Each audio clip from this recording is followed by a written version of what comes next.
Eu sou Mário Persona e essas são as respostas que eu dei aos que me perguntaram sobre a Bíblia. Vamos à pergunta seguinte. Pergunta: por que você não canta mais hinos em português do que em inglês no Smule? Smule é aquele aplicativo onde você canta, grava um pedaço, uma pessoa do outro lado do mundo canta e o aplicativo grava vocês dois juntos e vocês nunca se conheceram, nunca se viram na vida. Bom, a primeira razão é porque o inglês é uma língua universal. E se você já ouviu falar do grupo sueco ABBA, então, né? As rádios na Europa hoje tocam artistas europeus cantando em inglês. Sabia que tem mais chineses fluentes em inglês do que americanos e britânicos hoje no mundo? A nova geração europeia fala inglês, independente se são suecos, dinamarqueses, holandeses, noruegueses, romenos, belgas, etc.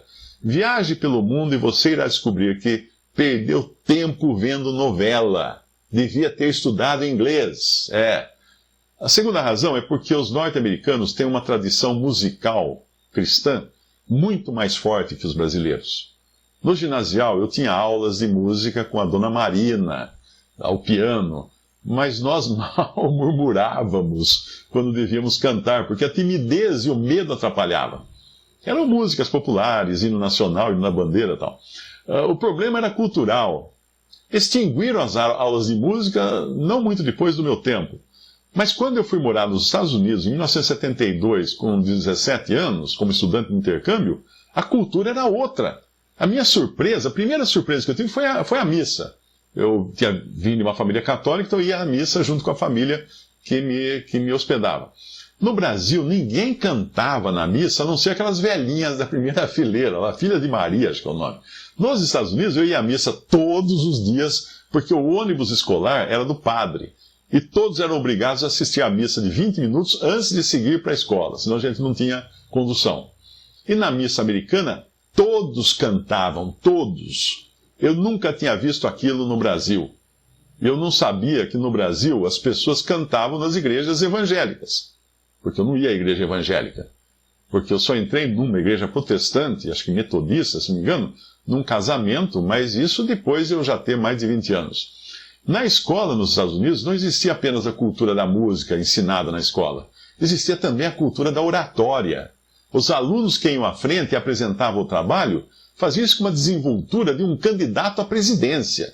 Já viu que nos velórios dos filmes sempre tem os amigos que vão à frente falar como o morto era bom quando estava vivo? Então, eles têm essa cultura. E as pessoas até acreditam quando eles falam isso, né? De tão boa oratória que tem esses garotos lá. Quando o assunto é música cristã, também a tradição norte-americana é muito mais forte. E é por isso que você encontra lá os melhores arranjos e os melhores cantores. O pessoal agora aqui no Brasil vai me matar, mas na área de música cristã. O Repertório 2000, esse aplicativo, também tem uma seleção muito mais ampla de hinos tradicionais, os mais belos, enquanto os arranjos de alguns hinos tradicionais em português são bastante antigos e primários. A maior parte da música cristã brasileira é aquele odioso gospel que toca nas rádios e tem o estilo motivacional, pidão, tipo, Deus vai me dar isso, Deus vai me dar aquilo, eu vou vencer meus inimigos, eles vão cair, o diabo não vai conseguir, sai Satanás, eu te expulso, eu ordeno bênção, É isso aí, música cristã brasileira hoje. Então, juntando tudo, e mais alguma coisa, é por isso que eu prefiro cantar em inglês, com cantores e cantoras, geralmente de um país onde o piano não é um elemento estranho à mobília da sala, porque nos Estados Unidos, uma grande parte das casas tem piano. E o aprendizado de música também não é um elemento estranho na educação na escola. Ou por que você acha que nas rádios do mundo inteiro só toca música americana? Vai na China, vai estar música americana tocando nas rádios. Você já ouviu a Antena 1 no Brasil? Tente achar um pagode na programação. Felizmente não tem. Desculpe os que gostam de pagode, né? Agora, outras perguntas que muitos fazem. Por que você canta no Smule? Resposta: eu canto porque gosto de cantar. E isso também me distrai. Ajuda a treinar a voz, ajuda a tornar a fala mais melodiosa. Todos deveriam experimentar. Além disso, Sois Mil tem sido excelente em abrir oportunidades de contato e evangelização. Pessoas que me conhecem me escrevem, eu vi você cantando no 2000. E além disso, ajuda a desenvolver a criatividade. O meu genro e a minha filha, numa época, logo depois que tinham se casado, fizeram um curso de dança de salão.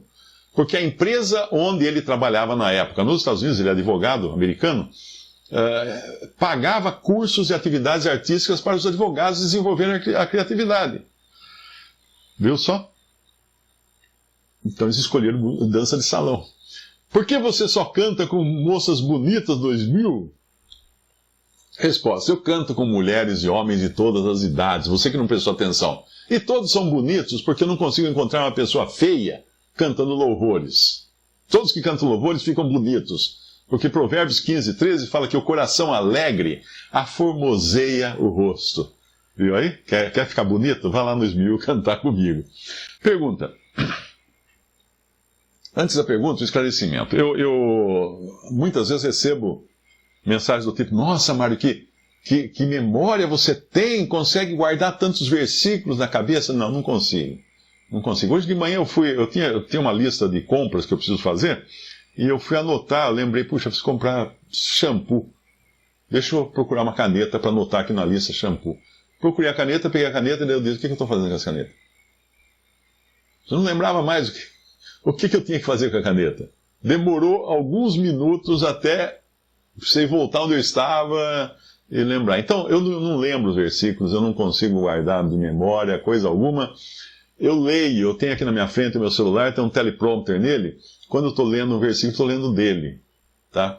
Então, às vezes, quando eu erro o versículo, é porque eu também não enxergo muito bem, é de longe aqui, né? Mas vamos continuar. Então, pergunta. Acompanhe um site de casos de EQM, que significa experiências de quase morte. Nessas experiências, além de espíritas, tinha também evangélicos e outros relatando experiências praticamente iguais, que entraram em um túnel com uma paz imensa, conversaram com um ser angelical, ou estavam em um lugar parecido com um paraíso, etc. Essa história do túnel, eu sempre lembro do Shrek, o burrinho fala assim: se você entrar no túnel, não olha para a luz, não olha para a luz. As histórias são sempre assim, né? Bom, eu gostaria de saber por que tem muitos relatos parecidos de pessoas que saíram do corpo, viram os médicos tentando reanimá-los. Teve um relato que, para ter certeza que saiu do corpo, ele disse em detalhes coisas que não era para ele ter visto, sendo que o mesmo não tinha mais batimentos cardíacos quando ele teve essa experiência. Na minha humilde opinião, eu vi que não é mentira. Pelo menos sei que eles não iriam mentir, visto que eles falam com muita propriedade e sem pausas na fala. Resposta. EQM, a sigla EQM, ou experiência de quase morte, não é morte, como o próprio termo define, é quase morte. Quase não é lá ainda. Então não tem nada a ver com um morto, cujo corpo começa a se decompor depois do terceiro dia, e de repente ressuscita. Pessoas podem ter animação suspensa por uma série de razões e serem diagnosticadas como mortas. Por exemplo, um negócio chamado catalepsia.